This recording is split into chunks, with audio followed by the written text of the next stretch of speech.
In law enforcement, investigating homicides are one of the most difficult cases to work. Detectives spend countless hours trying to solve these crimes, and in many cases, leads are limited and information is scarce. Victims' families seek out information that many times law enforcement cannot provide, and when all leads are exhausted, these cases are called cold cases by the law enforcement community. However, with ever-growing advancements in science, specifically in the arena of DNA and genetic genealogy, we are given the opportunity to take a look at many of these cases. I am pleased to announce that the Garden Grove Police Department, with the assistance and partnership of the Orange County District Attorney's Office and the Orange County Sheriff's Department, have recently solved 2 cold case homicides. Hello everyone, and welcome back to another True Crime Mysteries video. Thank you all for being here. Today we're discussing 3 more solved cold cases. Let's get into it. Number 1. Karen Stitt. On September 2nd, 1982, 15-year-old Karen Stitt took the bus from Palo Alto, California to Sunnyvale to see her boyfriend. It was only a few days before the new school year was to start. Originally from Pittsburgh, Pennsylvania, Karen was to start her full school year on the West Coast. Karen had already made a splash since arriving in California. She was a sweet girl with a magnetic aura that drew people in. She was friendly, had a big smile, and a carefree attitude that seemed to help her fit in quickly. When Karen arrived in Sunnyvale, she and her boyfriend spent much of the afternoon wandering around town. They played video games at 7-Eleven and just enjoyed the last few days of summer vacation. Around midnight, Karen was escorted to the bus stop by her boyfriend, but he didn't stay with her. He had to rush home as it was already quite late. Karen took this bus often and knew the schedule well.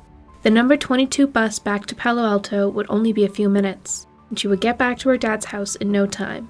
But when the bus came to the stop at the corner of El Camino Real and South Wolf Road, no one was there, so the bus didn't stop, and Karen never made it home that night. The following morning, a delivery driver made the horrific discovery of a nude teen's body little over 100 yards from that bus stop. Later identified as Karen Stitt, she had been bound by her clothing, stabbed 60 times, and sexually assaulted. Officers canvassing the area looking for any potential witnesses, they got something they thought might have been useful. One man said that he saw an old-fashioned panel truck near where Karen's body was found. He said that he noticed it because the truck was sitting with the parking lights on for a significant amount of time before driving off. Officers felt that this vehicle was likely driven by the man who abducted Karen from the bus stop and may have been where she had been murdered before being dumped. The truck was never identified, and although the case was heavily investigated, there were no leads that led to an arrest. Eventually, the case went cold, but every September, friends and family of Karen would do their best to keep her cold case in the media, always holding hope that there would one day be justice for Karen's murder. 40 years would pass before there were any answers. In 2020, a DNA sample was obtained from the physical evidence collected from the original crime scene. That sample was put into CODIS, but no matches were found. Then, in 2022, the Sunnyvale Department of Public Safety opted to try to use genetic genealogy to look for new potential suspects. The genealogy research led to a family with 4 brothers from Hawaii. Once a family was identified, law enforcement reached out to various family members to narrow down which brother the DNA belonged to. And in August of 2022, they arrested 75-year-old Gary Jean Ramirez from Maui. They were able to confirm that the DNA was a direct match to the sample found in Karen Stitt's body back in 1982. Ramirez was extradited back to California, where he was charged with Karen's murder. He is being held without bail. Law enforcement is looking to track his whereabouts throughout the years and believes there may be more victims. They believe that due to the level of violence and anger involved in Karen's murder, they doubt she was the only victim. His DNA was input into CODIS and is being tested across unsolved cold case victims across the country.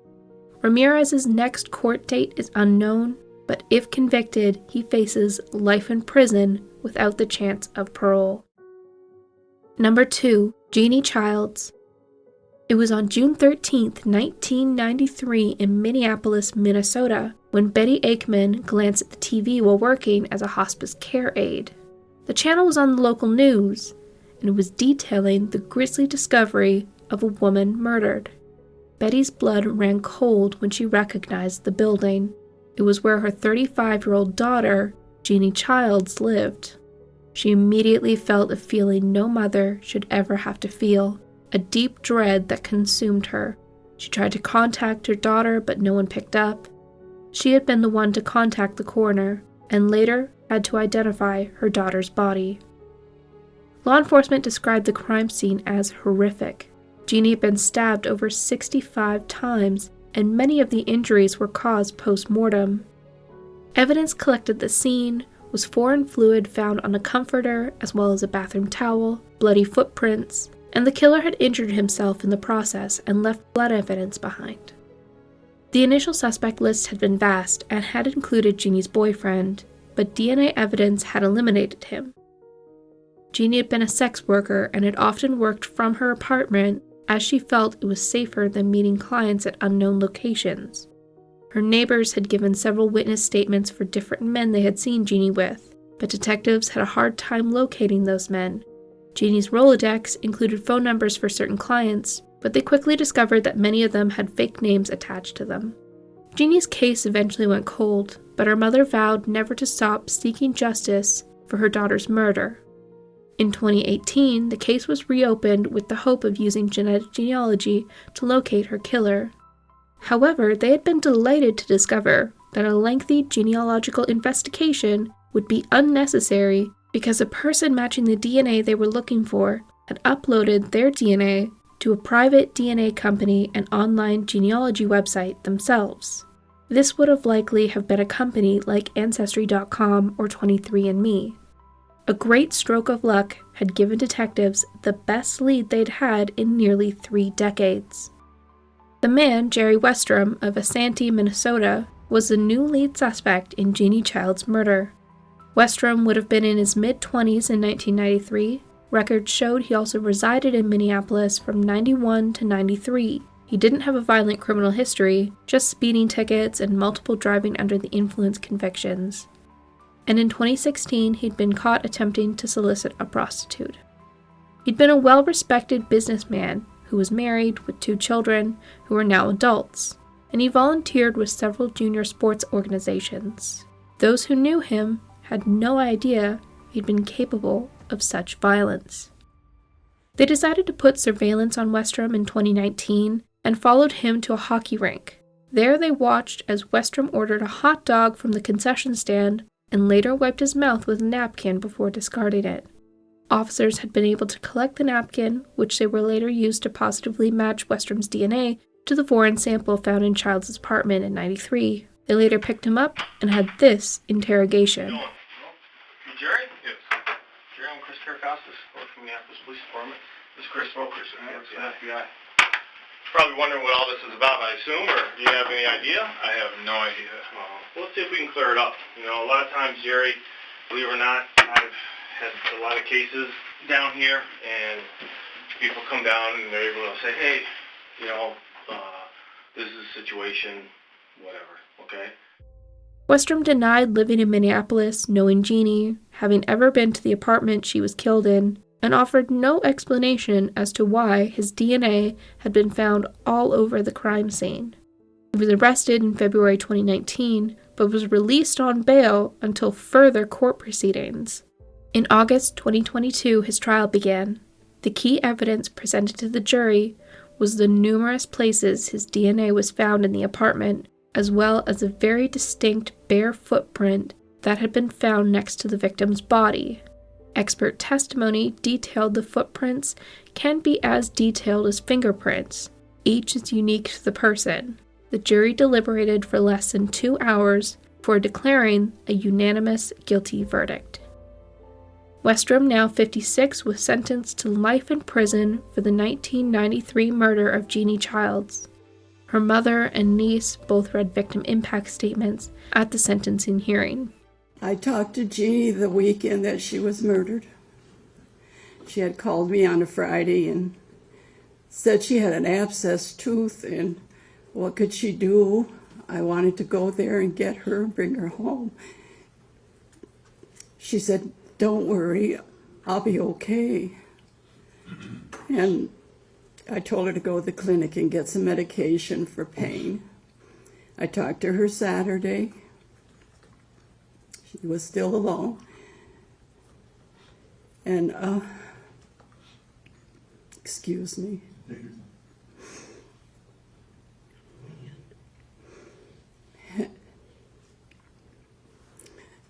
And I never thought for 1 second that was the last time I would ever talk with her and say goodbye.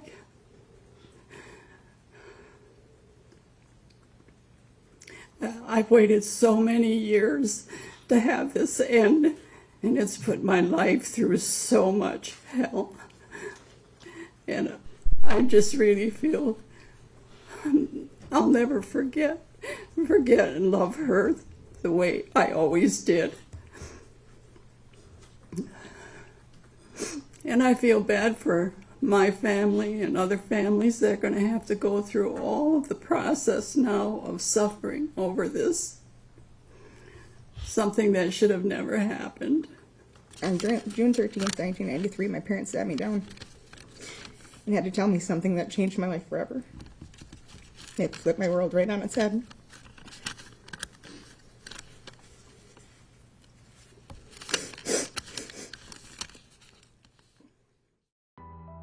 Number 3. Shannon Lloyd and Renee Cuevas. On May 21, 1987, 23-year-old Shannon Rose Lloyd was discovered deceased in her bedroom by her housemate just before midnight. She shared a home with several other people in Garden Grove, California. An autopsy later concluded that she'd been sexually assaulted and strangled to death.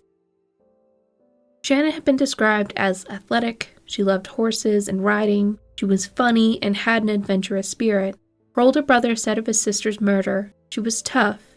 She wasn't scared of much. It's hard for me to fathom how anyone could take another person's life like it was nothing and just discard them. Shannon's murder was investigated, but in her case, there were no witnesses that came forward, which greatly hindered the investigation. No one saw Shannon with anyone else, nor had they seen anyone who wasn't supposed to be in the house around. Nothing appeared to have been stolen from the room, and there had been no signs of forced entry. Because of this, the case eventually went cold. In 2003, the case was reinvestigated, and DNA evidence that had been found on Shannon's body was submitted to CODIS, the federal database for DNA.